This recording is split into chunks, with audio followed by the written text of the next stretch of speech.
Why do we so often do the things that we don't want to do? How can we change it? And how is it possible that we have competing motivations inside of us? This is what we're talking about on today's episode and on a few of the future episodes of Developer Tea. My name is Jonathan Cottrell, and my goal on this show is to help you become a better developer, to help driven developers become better at what they do, connect to their career purpose, and positively influence the people around them. And I've said this on multiple shows now, and hopefully it's sinking in that this show is for those people. So you've probably found yourself asking this question if you're in that group. How do I change my own behavior? And is it possible to change my own behavior?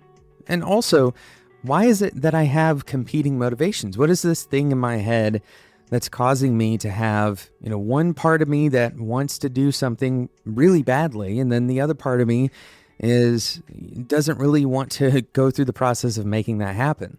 And this is a huge field of research. There's tons of research on these subjects, on the subject of habit, on the subject of behavior change, on the subject of choices and behavioral economics. Certainly we've talked about Daniel Kahneman and his book, Thinking Fast and Slow. It's all about this subject.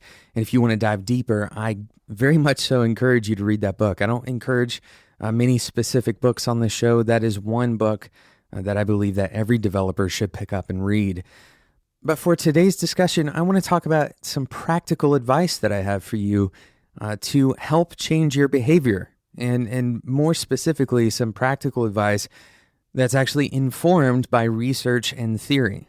So in today's episode, we're going to talk a little bit about why this happens, why we have the competing arguments in our head about wanting to do one thing and just happening to do a different thing.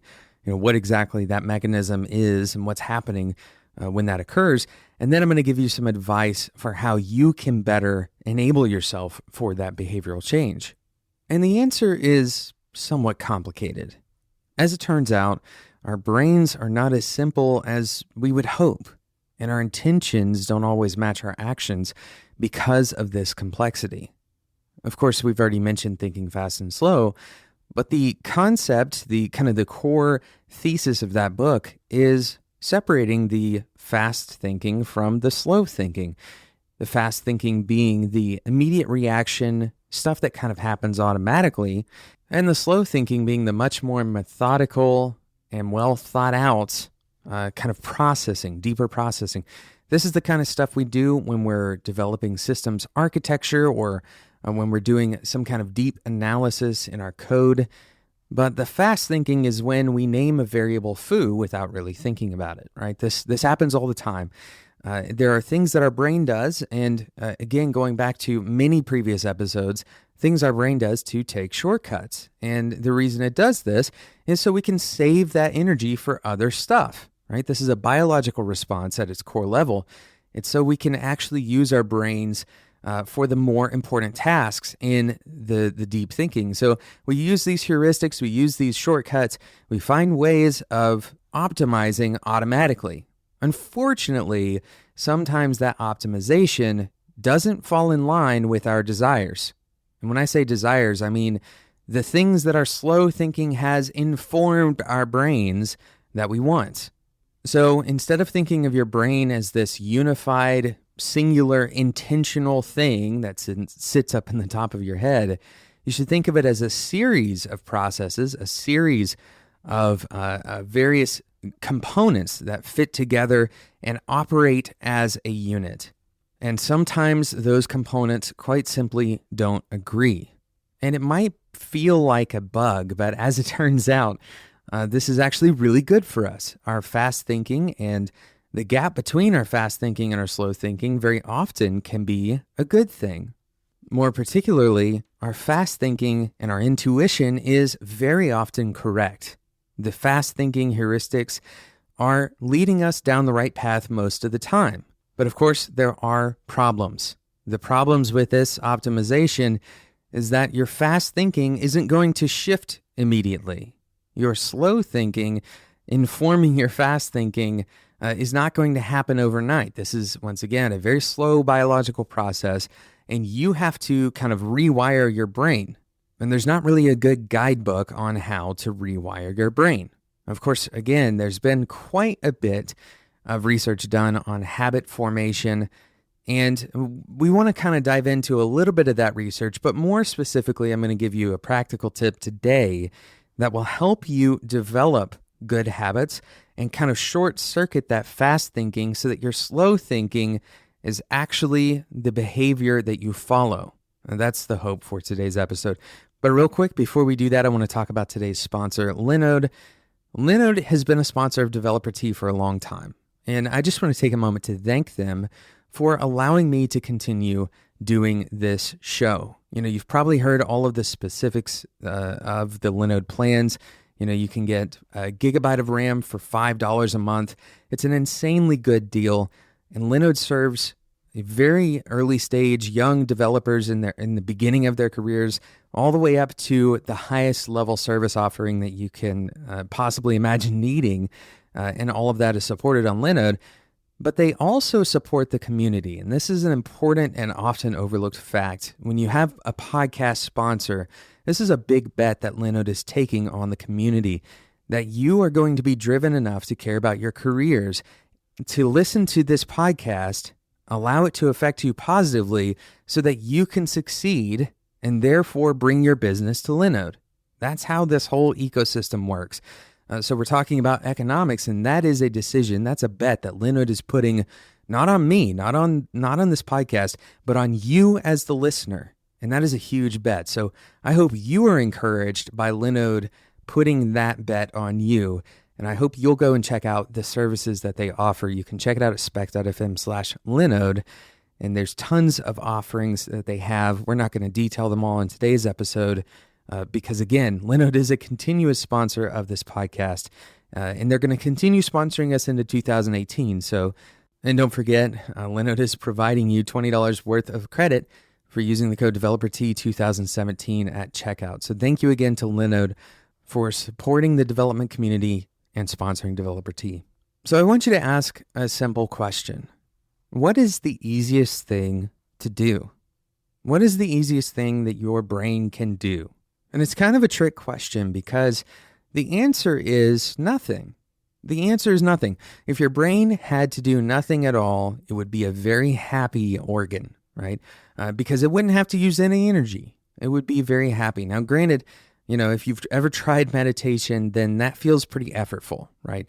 That can feel very difficult to actually silence your brain and actually give it the space to do nothing. That seems pretty difficult.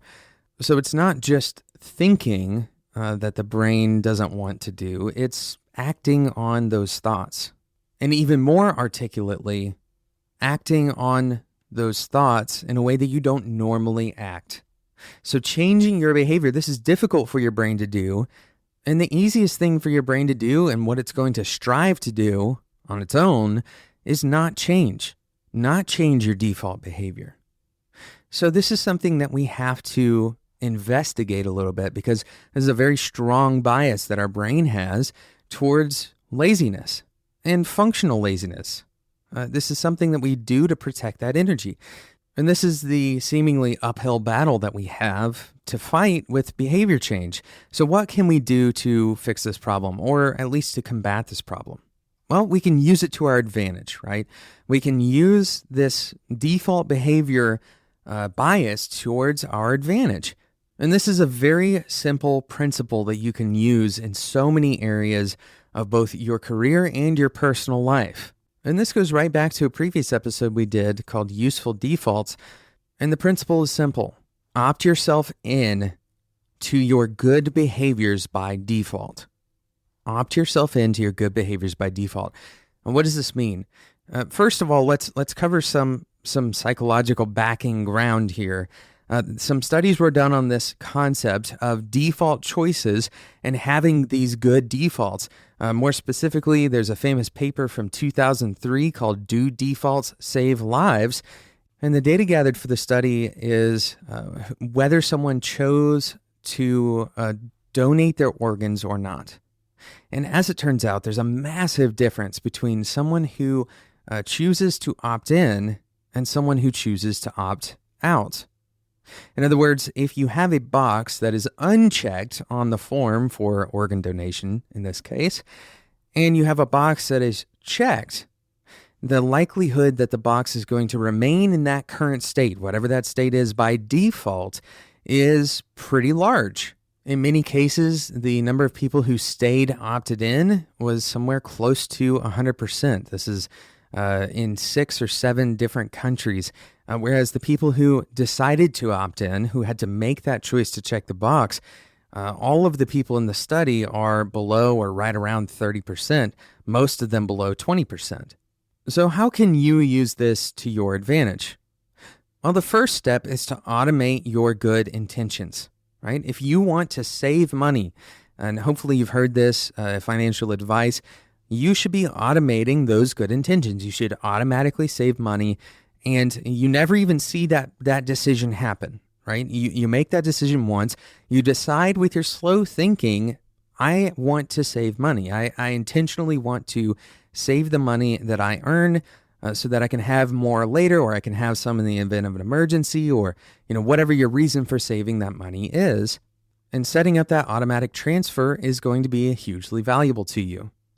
Companies that run 401k programs, they find that automatically opting people in to a slowly increasing rate of their 401k results in, you guessed it, people with higher amounts in their 401ks. In a software project, if you require that tests pass before that software, that code base is deployed, except if you override it, right? If you have to make it to where it's overridden. What this means is you have to opt out of testing rather than opt in. Testing automatically happens, and that is the default deployment process. You're going to have much more adherence to the test standards, especially if you require a few steps to get past it, right? If you require a few steps to actually override it. And this is also more evidence as to why cleaning out your pantry is probably a good idea if you want to go on a diet. If you don't have the junk food available to you, then it takes much more work to get the junk food.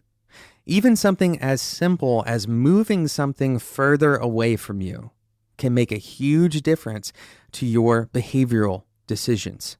Developing good habits starts in your slow thinking process, and you have to take some time to decide what those good habits are going to be.